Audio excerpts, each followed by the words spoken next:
میرے نبی پاک علیہ السلام کے غلام حضرت طارق بن عبداللہ رضی اللہ تعالیٰ عنہ فرماتے ہیں کلمہ پڑھنے سے پہلے ایک دفعہ ہمارا سارا قبیلہ تجارت کے لیے نکلا تھا، اور اس وقت منظر یہ ہوتا تھا کہ ہم اپنی عورتوں کو بھی ساتھ لے جاتے تھے۔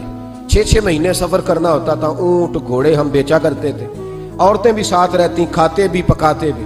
کہتے ہیں ایک سفر سے ہم واپس آ رہے تھے تو مدینے کے باہر صحرا میں ہم نے پڑاؤ کیا، اکیلے رسول پاک صلی اللہ، پھر ایک دفعہ پڑھیے گا، ایک دفعہ پھر کہیے گا صلی اللہ تعالی علیہ وسلم۔ کہتے ہیں نبی پاک تنہا اکیلے، حضور نہ سیر کرتے کرتے ہمارے قافلے کے پاس سے گزرے، خیمے لگے تھے، پڑاؤ کیا، محبوب تشریف لے آئے۔ کہتے ہیں حضور سید عالم صلی اللہ تعالی وسلم تشریف لائے، کوئی قبیلے میں سے قافلے میں سے حضور کو جانتا نہیں تھا۔ ایک سرخ رنگ کا اونٹ تھا ہمارے سردار کا جو بکنے سے رہ گیا تھا، بڑا خوبصورت۔ کہتے ہیں نبی پاک کو پسند آ گیا۔ حضور پوچھنے لگے تم کون ہو؟ کہا جی مسافر ہے۔ کہاں سے آئے ہو؟ فلاں جگہ سے آئے ہیں۔ کس لیے آئے ہو؟ ہم تجارت کی غرض سے نکلے۔ اونٹ بیچو گے؟ بیچنا ہے۔ کتنے کا سودا طے ہوا؟ اس نے کہا اتنے لینے، حضور نے کہا اتنے دینے ہیں، بات طے ہو گئی۔ کہتے ہیں لگام حضور نے پکڑی اور فرمانے لگے وہ سامنے میرا شہر ہے جس کا نام مدینہ، وہ میرا شہر ہے، میں ابھی مدینے جاتا ہوں، اپنے غلام کو بھیجتا ہوں اور تمہیں آ کے نہ قیمت دے جاتا ہے۔ محبوب گھوڑے کی لگام تھا، اونٹ کی لگام تھا، میں نکیل تھا، میں اونٹ تھا سرخ رنگ کا۔ حضور لے کے جب نکلے نا، تھوڑا سا چند قدم آگے گئے تو ان میں سے ایک شخص بولا، کہنے لگا سردار آپ سیانے لوگ ہیں، سمجھدار ہیں، اس شخص کا نام پوچھا آپ نے؟ قبیلہ پوچھا ہے؟ ایڈریس کا پتہ ہے کہاں رہتا ہے؟ اتنا قیمتی اونٹ دے دیا۔ سردار بھی کہنے لگا، سارے کہنے لگے یار ان کی باتوں میں اتنی لذت تھی، ان کے گفتار و رفتار اتنی باوقار تھی، مزیدار تھی کہ ہوش ہی کوئی نہیں رہا۔ بھئی ہم پرانے تاجر ہیں، کبھی اس طرح کا سودا کیا ہی نہیں جس طرح کا آج ہو گیا۔ اوہو واقعی کچھ نہیں یاد رہا، کوئی سمجھ نہیں آئی۔ وہ ابھی نظر آ رہے، ایک آدمی دوڑ کے جاؤ، دوڑ کے اور جا کر کے نا ان سے کہو بڑی جائز بات ہے، وہ ناراض بھی نہیں ہوں گے۔ ان سے ایک شخص کہو کہ بھئی اونٹ دے جاؤ، پیسے لے آنا اور اپنا مال لے جانا، دوڑ کے جاؤ۔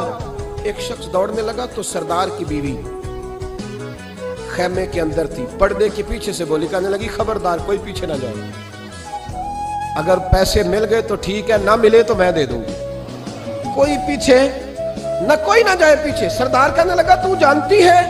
کہنے لگی نہیں۔ کہا گارنٹی کیوں دے رہی ہے؟ تو کہنے لگی تم نے ان کا چہرہ نہیں دیکھا؟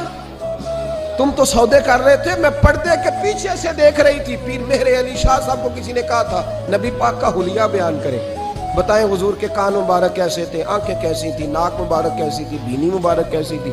تو پیر مہر علی شاہ صاحب کہنے لگے کوئی مثل نہیں ڈھولن دی، کہنے لگے مجھ سے نہیں بیان ہوتا حضور کا حلیہ، کوئی مثل نہیں ڈھولن دی، تو چپ کر مہر علی، ایتھے جا نہیں بولن دی، میں بس کر، تو بیان کر سکتا ہے؟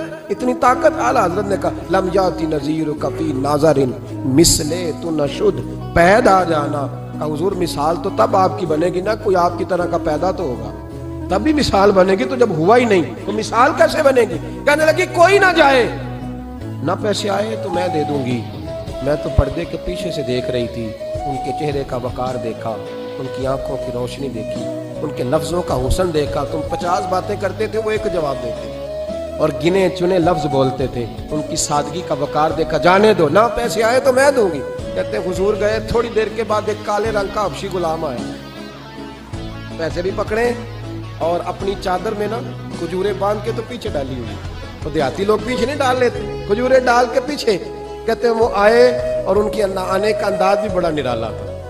کہتے ہیں وہ جھومتے جھومتے اللہ کا ذکر کرتے، اللہ الصمد کرتے پہنچ گئے اور آگے کہنے لگے تم سے میرے نبی نے اونٹ خریدا ہے؟ تم سے؟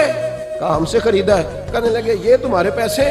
اور پھر چادر کھول کے صحرا پہ بچھا دی، کہنے لگے یہ تمہارے پیسے اور کھجوریں کھاؤ، میرے نبی نے تحفہ بھیجا ہے، کھاؤ، حضور نے تحفہ بھیجا ہے۔ تو وہ سردار کی بیوی اونٹ ہٹا کے کہنے لگی اور کالے رنگ کے حبشی غلام انہیں کھجوریں کھلا اور مجھے اس عزت والی ماں کا نام بتا جس کے گھر میں ایسا لال پیدا ہوا، انہیں کھجوریں کھلا اور مجھے